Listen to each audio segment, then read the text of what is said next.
You are listening to a True North Eager Beaver media podcast.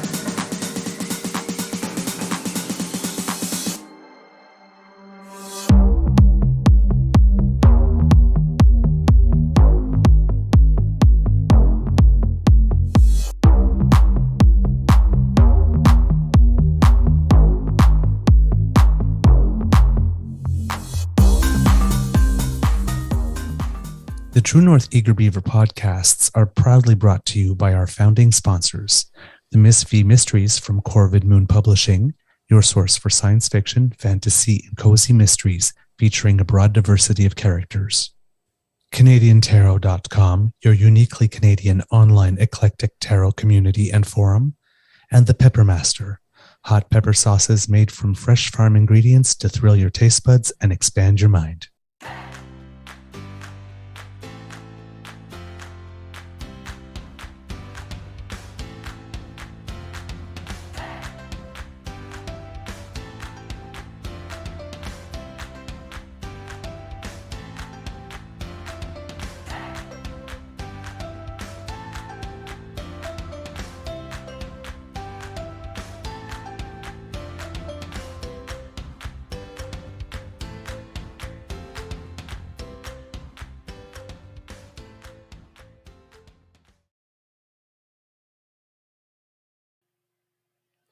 Well, hello, kids, and good morning. Welcome to season number 3 and episode number 53 of the Daily season 53. That would sound more like, well, hello, kids. Kitties, season 53 here. I'm now 107. Get off my bandwidth, you filthy bastards. That's my bandwidth you're on there, I'll tell you what. I'm keeping that ball. Why don't you send over that paper boy with that muscly arm? No. Now we're getting into We went the wrong way there. Family Guy now.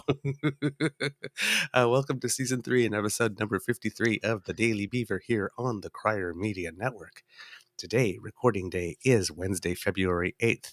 For real this time, 2023, unlike yesterday. And it's going to be a lovely sunny day here at the Beaver Lodge. I'm your host, the Eager Beaver, pronouns he, him, he, Mr. Beaver, eh? And with me, as always, is my dear friend, my brother, my companion in this endeavor, Mr. Grizzly.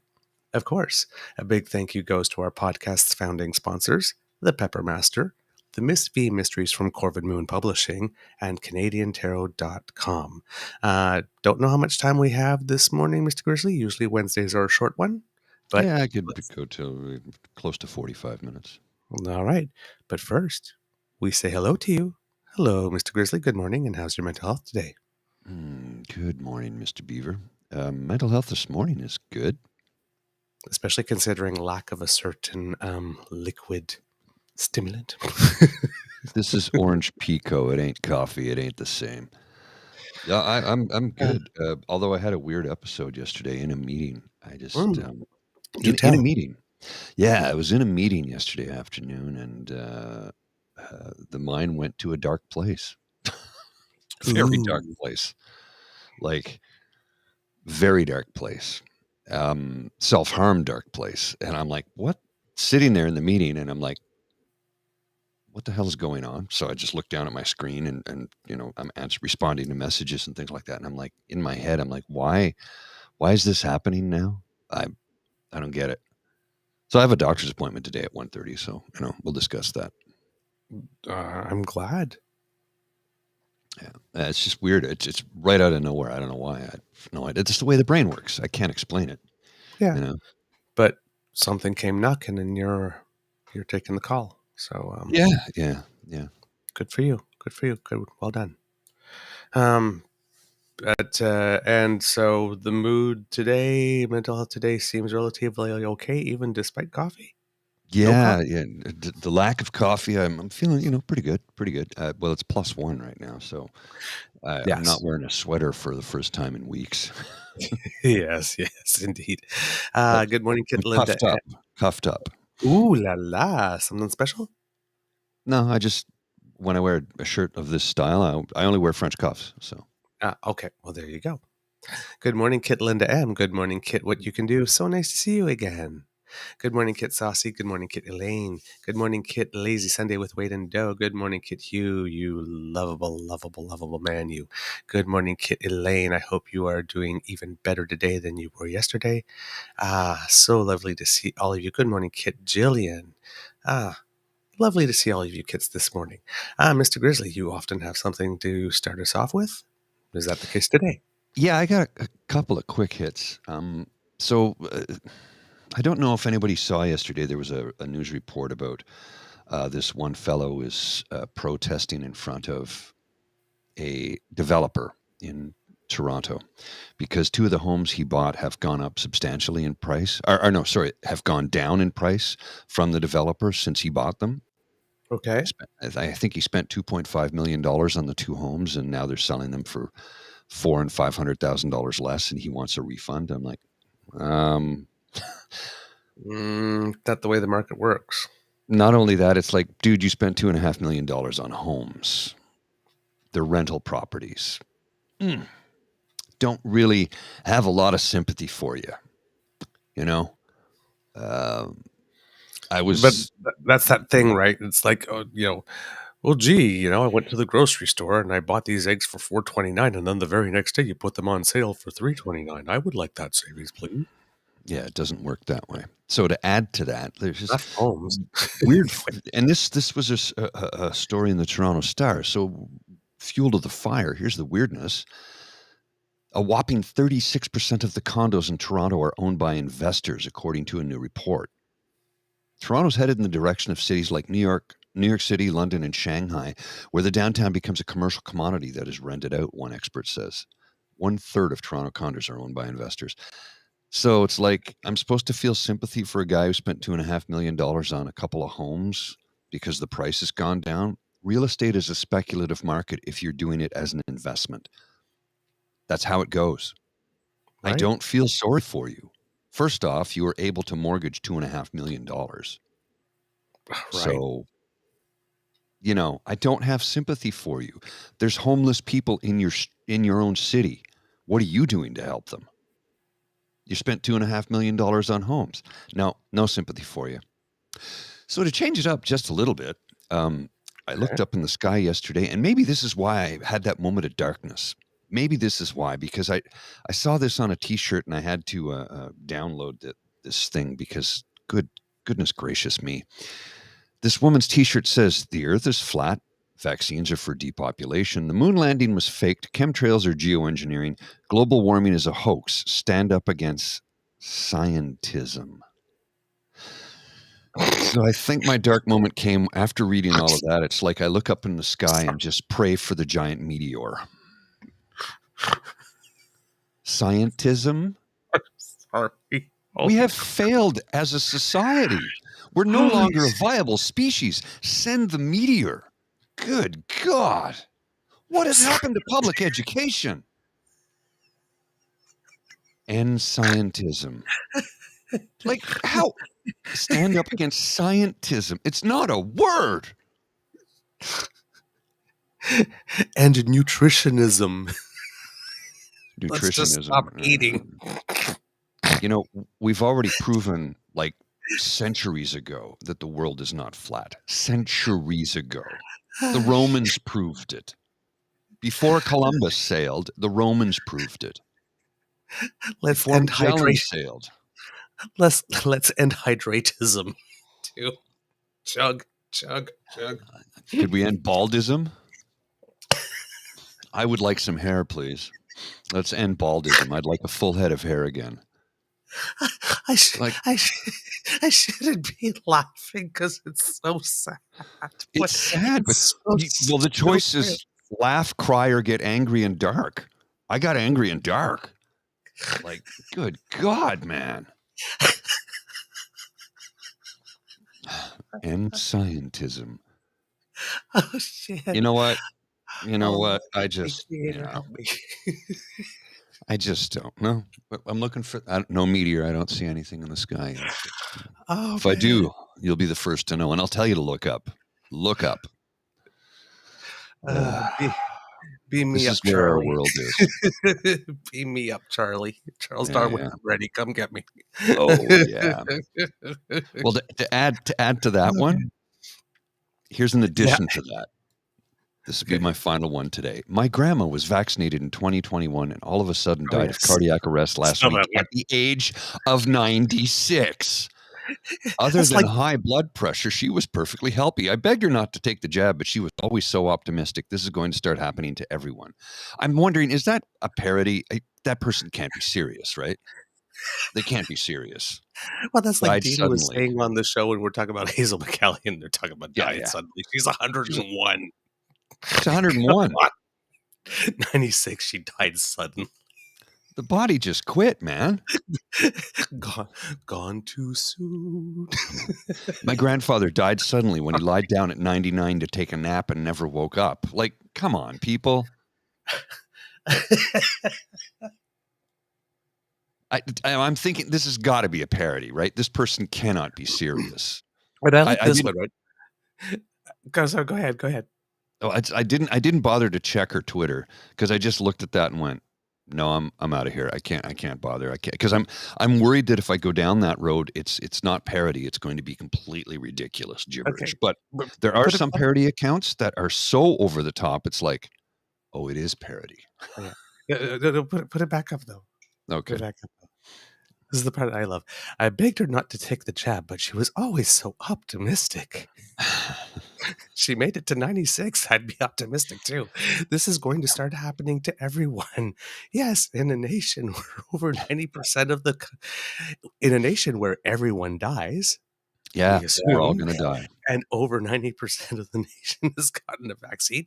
Yeah, it is going to start happening to everyone's sister. Gee, you're really going out on a limb there.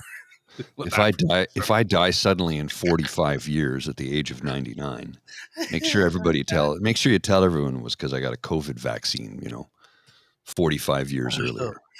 Oh man. Yeah, I like that. Lazy Sunday with Wade and Doe. My grandfather died suddenly. I'm just glad I wasn't in the car with him during that accident. Yes. Yeah, that's the old joke. I hope to die peacefully in my sleep like my grandfather and not screaming at the top of my lungs like the passengers in his car. Yes. There's a drag queen that was doing Peggy Lee at one point, and she comes on stage and she's actually back to us. And then just opens up and goes, "Oh, where did everybody go?" And then she turns around and goes, "Oh, there you are." And she makes that joke somewhere along the way, but in that Peggy Lee sort of voice. I get it. Say goodnight, Gracie. Good night, Gracie. No. Oh man. Well, that's a good start of the day, man. I must have burned at least 200 calories just laughing. You can tell the envelope of darkness has been lifted off of me, clearly. Yeah, Darky was a little saucy, I have to say. Oh, you have no idea. Oh man. Okay. The dark thoughts, the humoristic dark thoughts I have when I'm in that space, I don't share those with anybody because, ooh boy, those thoughts would get me into trouble. I can't control them; they just come out of nowhere, right? What I can do is I can control whether I speak or say or act upon them. Right. You can't. I don't act upon them. I can't control the thoughts, but I don't act upon the thoughts. That's why we're here this morning, right? Right. That's why we're here this morning, because I don't act upon those thoughts. And that's what I guess the message is for people to try and remember, just because you have a thought does not mean you have to act upon it. That's what being an adult means. Right. Control you can't control your thoughts. You can control your actions. Man, I wish more people Facebook, were be aware of ready to start a live video at 7 a.m. We're already Really? live. Did you just get the message? Yeah, it just popped up. I'm like, did you not hear the dingle? It went ding dong. I'm like, No, it didn't. okay, maybe good, because you're not supposed to hear it. But it's like, what? We're already live. Oh, Good man. timing, Facebook. Good timing. Way Good to go. timing. Good Let us timing. know. All right. 15 minutes, 20 minutes later. In the news, we're going to talk a little bit about Amira Elghawa-to-by. Oh, okay. She is the lady that was named by the prime minister to be, I don't know if it's a watchdog or sort of a point person, but on things related to Islamophobia and relations with Canada's Muslim community. And that was done on the anniversary of the Quebec mosque shooting. And that, immediately prompted howls from the province of Quebec. We had Yves-François Blanchet, the leader of the barbecue party, oppose it by saying, quote, because I believe she does not know Quebec. She does not know our history. Now, I have no love at all for this man. Because, one, I don't like his politics. Two, I think he's a pompous little prick. That was apparent in the very, very first debate while everybody was talking, especially the French one. And he was standing there with his little imperious little tone and basically said, I'm going to tell you how it's going to happen in Quebec type little tone that he's got. And he's got the easiest job in Canadian politics. All right, let's not kid ourselves here. All he has to do is take everything that the Quebec National Assembly passes and says, I'm for it. Yeah, that's it. He literally rides on Legault's coattails. He's literally a political parasite. I'm not saying he's a parasite as a person. I'm not dehumanizing. I'm saying politically he's a parasite because he doesn't have to come up with any content of his own. We have no idea what he's like as a person. Not a clue. Well, we have some ideas, right? I mean, there was that allegation when he was Éric Lapointe's bouncer. Right. Yeah, that's right. Yes. And he has not been without a certain amount of controversy coming to himself on the issue of race, particularly. True. Right? He had one of his MPs that did that gesture towards Jagmeet Singh in the House of Commons. And he was asking for an apology, and then that MP went hiding behind Blanchet's pant leg, pretty much never to be heard from again. How convenient. Right? And then Blanchet basically wouldn't address it. And Blanchet's main position appears to be, well, since French Canadians were at one point oppressed, it seems to be, and it seems to be Legault's as well, is that they cannot possibly be discriminatory since they have been victims. And it's like, I understand that position, but there's also a position that hurt people. Yes. That's a very true and accurate statement. Hurt people do hurt people. We've seen it time and time again. Now, I can understand being more vigilant, hyper vigilant about your culture and your language if you have been oppressed, if you have a history of that. Right? That makes sense. But he's not, he supports Bill 21 in Quebec. Bill 21 is inherently racist. Oh, yeah. Right? And religious supremacist and whatever word. There's no single one word like racist, but for as it applies to religion specifically. There isn't, and we need to come up with something. There is something like this because there are people I don't know how it works, right? But when we're talking about Islam, there are people, there are Arab people and there are Persians and there are, different ethnic groups. And I don't know where ethnicity and race is and where that line is. So, but people will often say, racist, and when they mean religious superiority, because this is a religion practiced mainly by people that don't look like us. Mm-hmm. So we assume it, and it comes from another culture, and it's associated with other races primarily. So we talk racism, but in this case, it really is a case of, well, I mean, there could be some racism involved in it, but there is a religious element there for sure, because Quebec was very much under the thumb of the Catholic Church for a very long time, more than any other province, right? Oh, absolutely. Yes, with the Duplessis era and all that, and then they had the Quiet Revolution and all of that.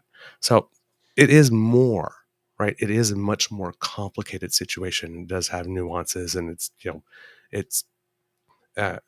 if you're talking of having sensitive chords within you, right? If you were an instrument like this, these issues, particularly for the Quebecois, pluck on some very sensitive chords, particularly if you're older and you've lived through that era.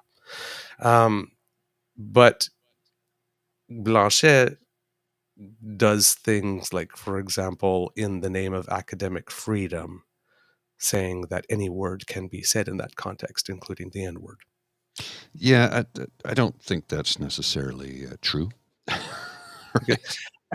I can see the argument, right? Mm-hmm. In terms of intent, right? I'm looking at it like this. Mm-hmm. The use of the word like this. I'm looking at it. So clearly it's not something I mean and something. But you can do that exploration without saying it. There are very, very few instances in which you need it. Some of them are artistic, like, for example, like if you're watching To Kill a Mockingbird. Right. It's not the same. But it's very, very, very, very few instances. And even if you could make an academic argument like this one, right? Do you need to do this in order to do it? I mean, we all know what we're talking about when we say the N-word. Well, and they don't even need to say right? that. You can substitute the word for ninja or nizzle. You don't have to say the word, and especially when they come in with the hard R on the end, it's like whoa. Yep. We all know what that means. The harder the R, Mm-hmm. the greater the hate. Oh yeah. Right. And he has been the type of person to use the word lynching in French, saying they want the lynching of my MPs, and we know what lynching means. But then he'll turn around and say, well, in the French context, it has a different. It's like, come on. You know who our downstairs neighbor is, right? Yeah. The history's there. That's not. Come on. Right? I mean, dude, Terry Nichols. Well, and when you consider the fact that this bill, no religious symbols whatsoever in the workplace, why is there still a crucifix in the Quebec legislature in Quebec City? That's historic. Did they take it down? I have a feeling that they did. Oh, okay. I believe I remember somewhere like this, but I mean, it was a big fight, though. Yeah. But they're like, well, that's historic. No, hang on a second here. And you're telling me a hijab isn't historic? It's not historic in your personal history, but in global history, it certainly is. Right? Or what about a nun's habit? Is a nun allowed to wear a habit in the workplace if she's a teacher in a Catholic school? If she's a teacher in Catholic school, I think she is. So, it is. I'm not sure. But Quebec doesn't have Catholic schools anymore now. Oh, when did that go away? I'd have to look that up too. But the crucifix, I was removed from the National Assembly's Blue Room in July of 2019. Oh, I did not know that. Well, congratulations, a step in the right direction. Yeah. And it's just so they could defend their outrageous bill, though, isn't it? What do you mean? It's just so that they can defend the use of Bill C-21. Yes. Well, I mean, that was all part and parcel of the discussion, right? Oh, yes, yeah. I don't know why. So, Quebec and Newfoundland have done away with funding for separate school boards. But I can't, and this was prior to 2017, from what I can tell, because I'm finding a 2017 article that says that Quebec and Newfoundland got rid of it, but I can't don't know when. But yeah, in Quebec, there is no Catholic school board. Okay, I did not know that. Yeah, they did get rid of that. So I mean, that's what I mean. There are consistencies, right? Mm-hmm. I mean, it's not out of the blue, and there is consistency. There is consistency, but it seems that the main issue with her stems from an article that she wrote in a column in 2019 that she co-wrote, in which she criticized the province's secularism law, suggesting within the article that the majority of Quebecers might be influenced by anti-Muslim sentiment, citing a Leger poll that stated that about 88% of people that had a negative view of Islam also supported Bill 21. Okay. Or yeah, exactly. 88% of Quebecers who held negative views about Islam supported Bill 21. Now, from what I can tell, I still have to go and find the article and read it myself. But from what I can tell, based on the reporting, is that she didn't outright say Quebecers are racist, but sort of like 88% of Quebecers hold negative views, so it would seem that this is rooted in right. That those little tiny like subtle things, like you're behaving like you're behaving like a child, and stop being a child. Right. If you're in the heat of the moment, you don't hear the difference, right? Did you just call me a child? So there might be some of that going on. I'm going to go and read the article myself to figure that out. So please don't take it as gospel from us yet. That is exactly what she said, but it seems to be comments of that sort that has got them upset.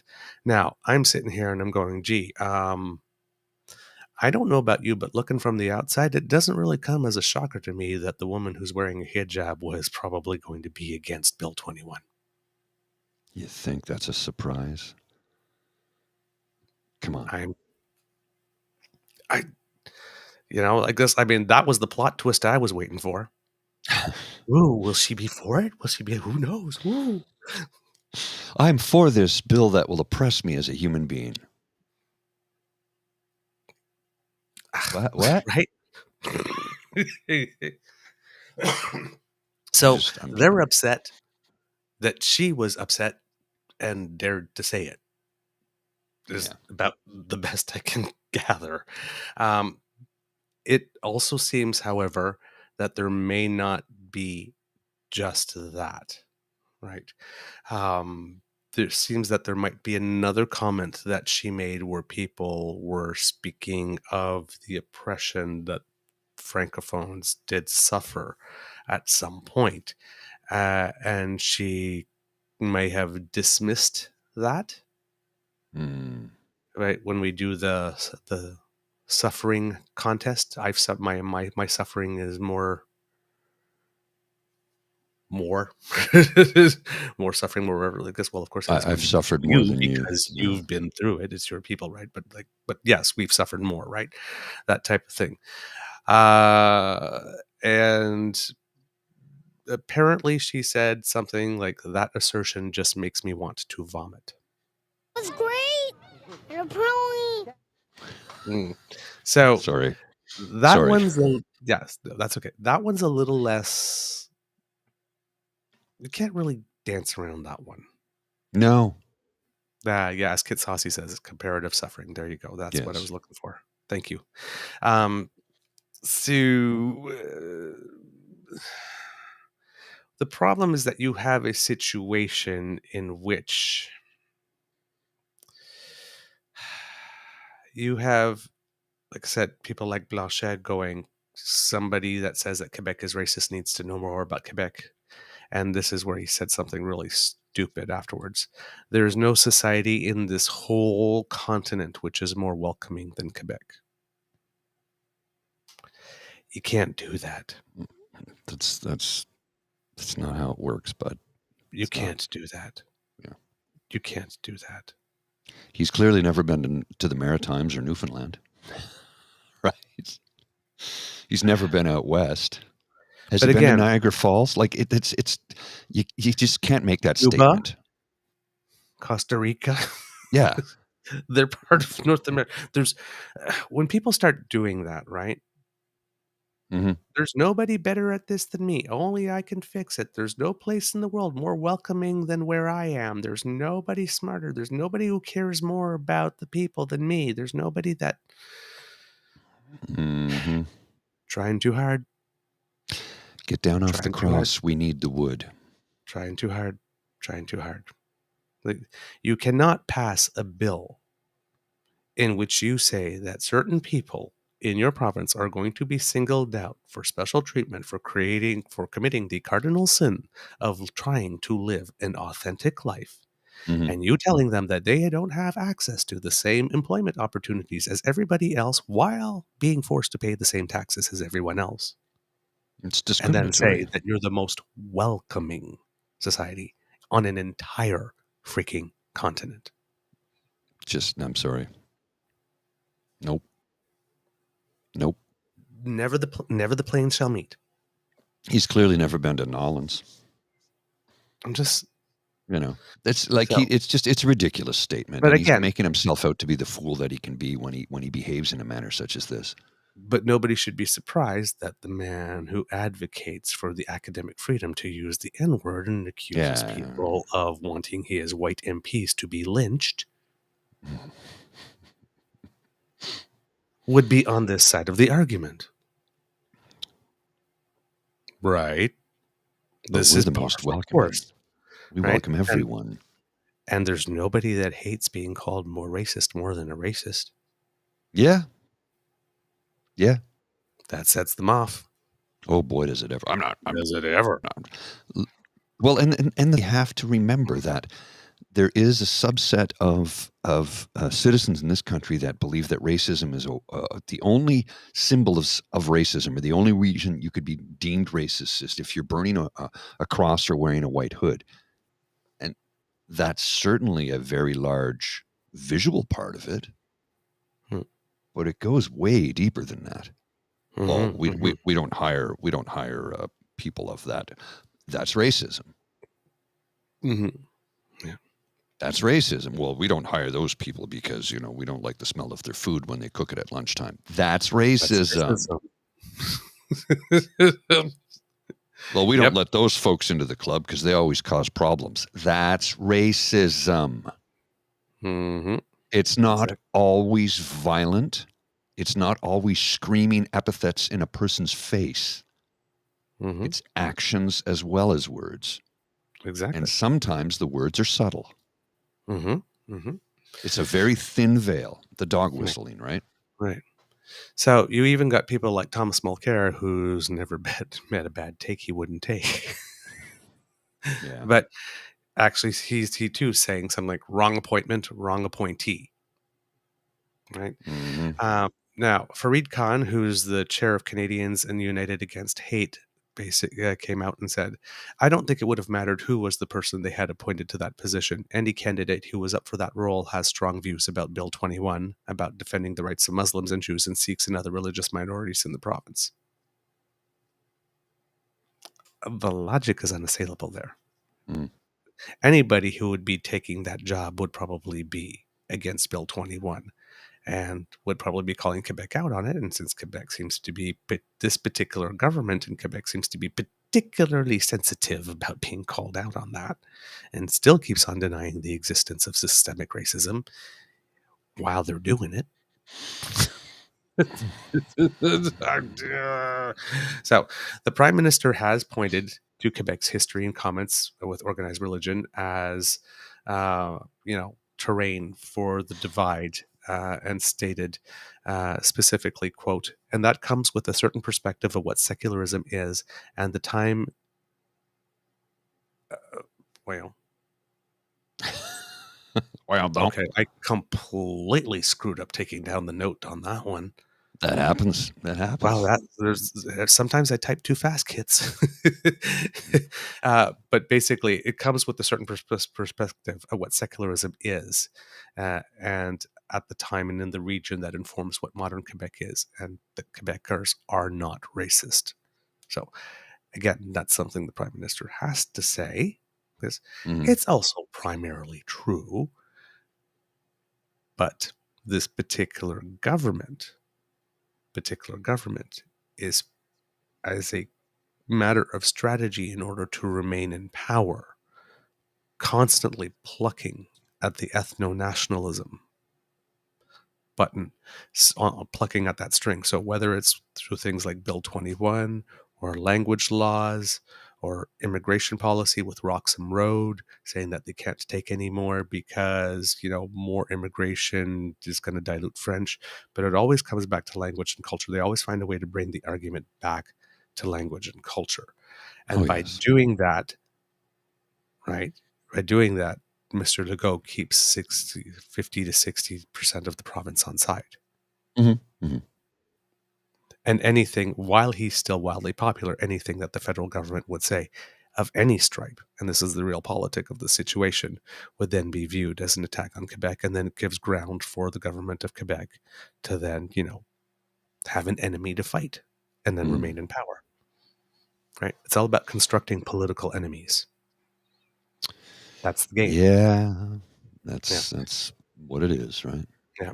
So you have Blanchet basically turning around and saying, clearly, because she wrote that article, not only is she not appropriate for the job because she wrote the article, and there may have been the thing with that makes me want to vomit comment, but basically he's saying that she is one of the main people that associated Quebec with Islamophobia. But he's singling out as like one of the main people who like made that association on the global scene. And thus damaged Quebec's good reputation.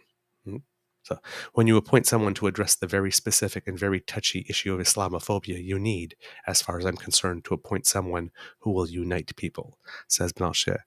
Again, us knowing full well that there's absolutely no one he would find acceptable. He would want someone who was neutral on Bill 21. Well, you cannot be the person who is going to take that job and be neutral on Bill 21 because it is inherently discriminatory. You just can't do it. So, I don't know, man. I don't know. It's just, it's a messy situation. Now, the leader of the Bloc Québécois did have a meeting with her to obtain further clarification of her comment. And that was something the Prime Minister said he would be happy to facilitate. Nobody will, in the government's office, in the Prime Minister's office, or the Prime Minister will say if they knew of the op-ed that she wrote prior. But my guess is, how could they not, as that's probably the thing that brought her to mass public attention. Right. But the Prime Minister has said, and here's another saucy Trudeau moment for you, or spicy Trudeau moment.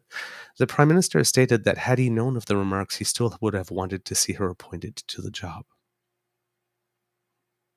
Interesting. I'm not going to tell you that I saw the remarks, but even if I had, she'd still be there. So spicy sunny ways. Sun, hot, spicy, hot. Yeah. We can talk a little bit very quickly about healthcare. We won't go in deep at the moment. Just want to make one more mention, too, that the State of the Union address was held last night in the United States of America. I didn't get a chance to watch any of it, but we will check it out later, and we'll comment on that probably tomorrow or the following day. But anyway, let's get to healthcare, sir. Yeah, the main thing I heard about that is that perjury, traitor, greed yelled out, "You're a liar," and it's like, girl, somebody did that a couple of years ago with Obama. You're not doing anything new. It's not, just like, yeah, we've heard that before. That was so 2 terms ago. You're old, you're basic, and you're boring. Move along. Yawn, click, goodbye. All right. So with regard to healthcare, very quickly, the Prime Minister did meet with the premiers. The premiers went in all optimistic.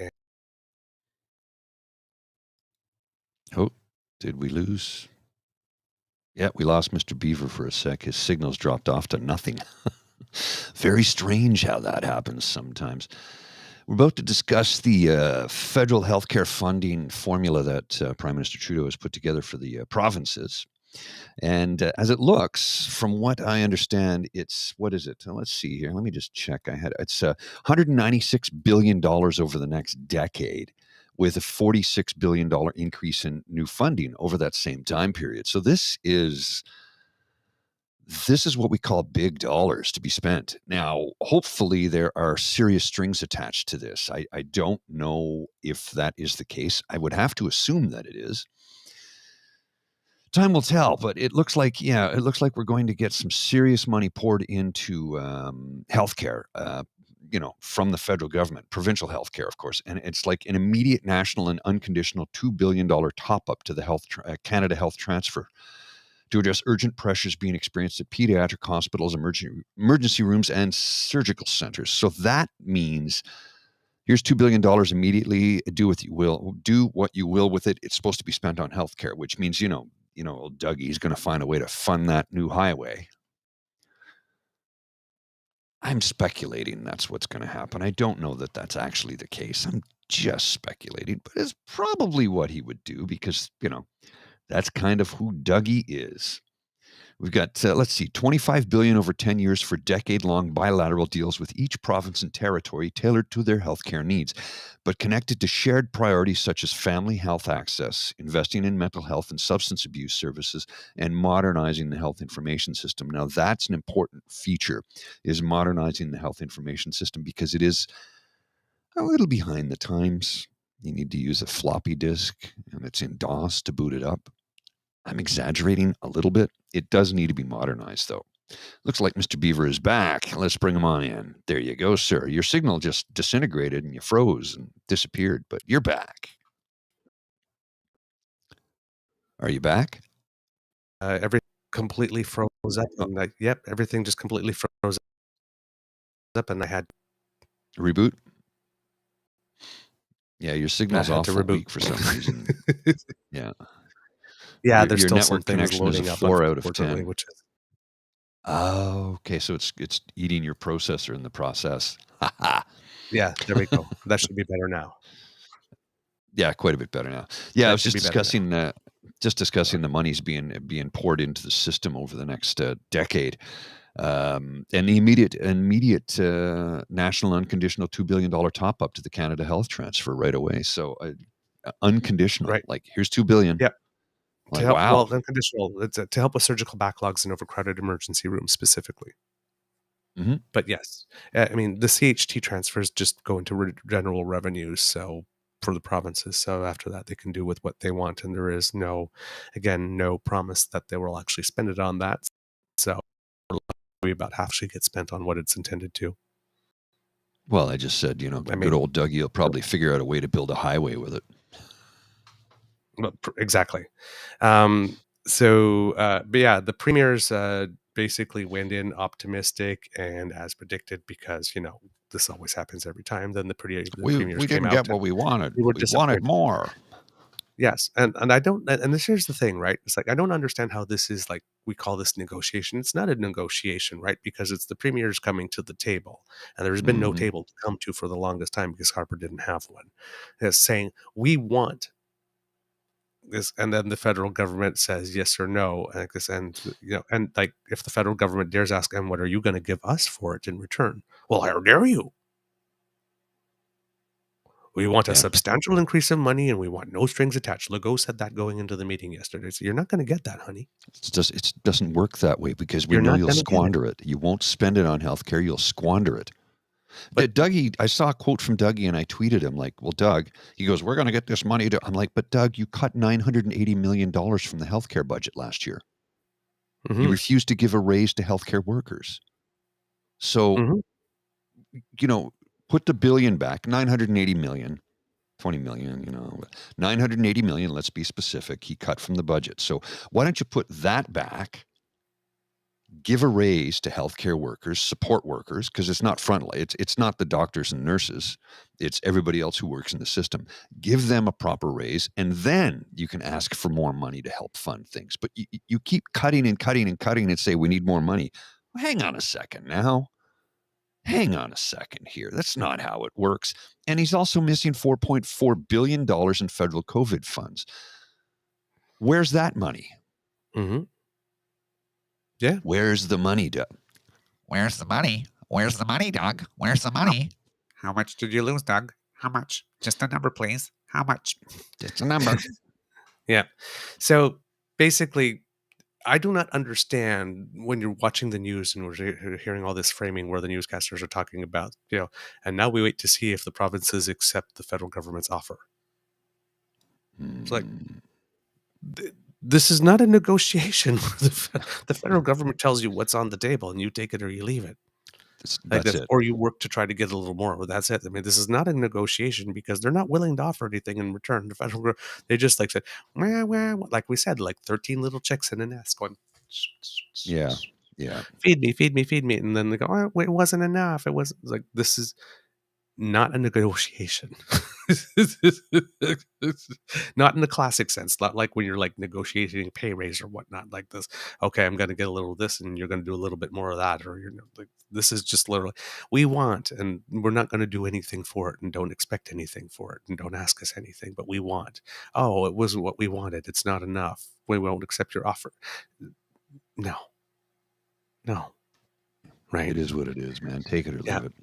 Exactly. You better bloody well take it because we need it.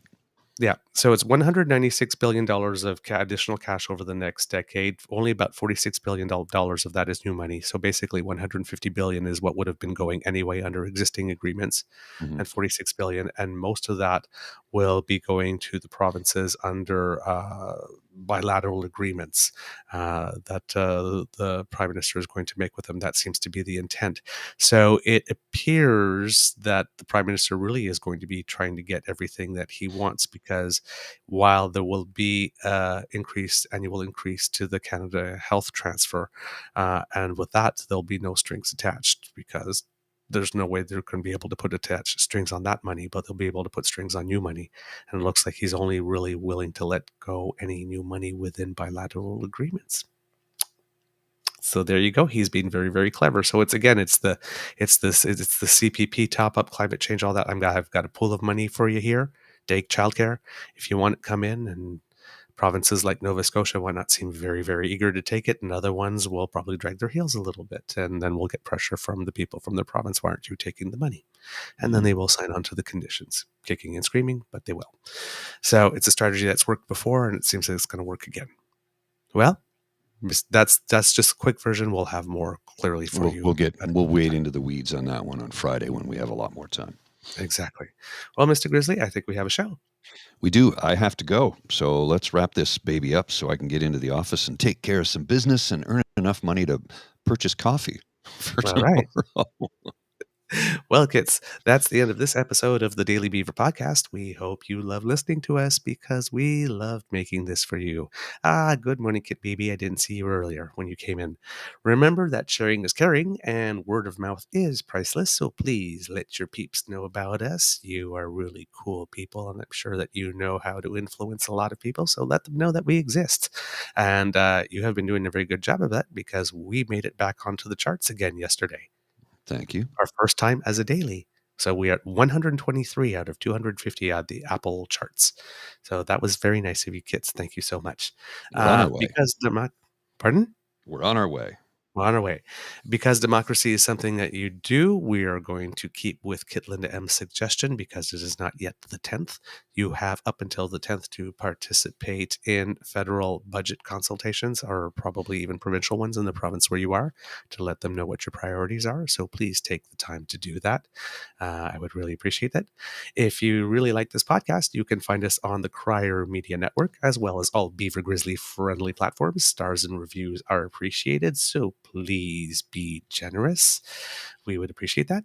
We'd love to hear from you. Reach us on the Facebook at True North Eager Beaver, on our Twitter feed at True Eager, or by email at truenortheagerbeaver@gmail.com. Or you can subscribe to us at our pod page, podpage.com/the True North Eager Beaver, with a hyphen between each one of those words. And once we have something fresh off the bandwidth, it will come straight to you. Why also not subscribe to our True North Eager Beaver Media Incorporated YouTube channel? That helps us out big time. I love being a captain of industry. I have no idea what my responsibilities are, but I'm sure I'll learn along the way. We can't do this without you and your kind and generous support. So if you're really feeling bad for Mr. Grizzly and think he should have a coffee, well, go to our tip jar, ko-fi.com/eagerbeaver. That's coffee, ko-fi.com/eagerbeaver.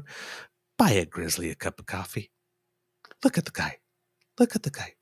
He looks like he needs coffee. Help him. Okay. And finally, we've got quality Eager Beaver merch you love in sizes small to 3XL at crier.co/crier-media-shop. That's where you go to get yourself some fabulous today. And make sure that you smize while you wear it, kitties. From the Beaver Lodge, this is your Eager Beaver saying, until next time, dear kids, it could be a tough world out there, so please be kind and gentle with yourself. Mr. Grizzly, some words of wisdom. We need them.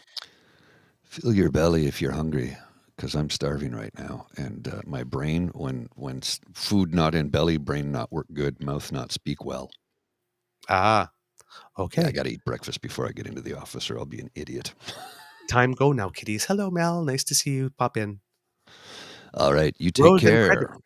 Grizzly credits the roll. True North Eager Beaver podcast is an Eager Beaver Mr. Grizzly collaboration. Research, story, and guest curation and copy written by the Eager Beaver. Recording, production, editing, and additional research by Mr. Grizzly. Music courtesy of Ben Sound Royalty Free Music.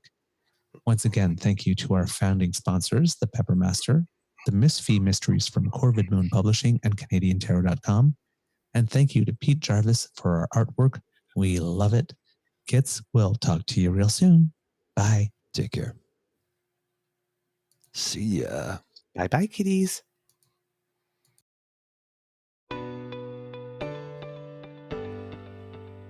You are listening to a True North Eager Beaver media podcast. The True North Eager Beaver podcasts are proudly brought to you by our founding sponsors, the Miss V Mysteries from Corvid Moon Publishing, your source for science fiction, fantasy, and cozy mysteries featuring a broad diversity of characters. CanadianTarot.com, your uniquely Canadian online eclectic tarot community and forum. And the Peppermaster, hot pepper sauces made from fresh farm ingredients to thrill your taste buds and expand your mind.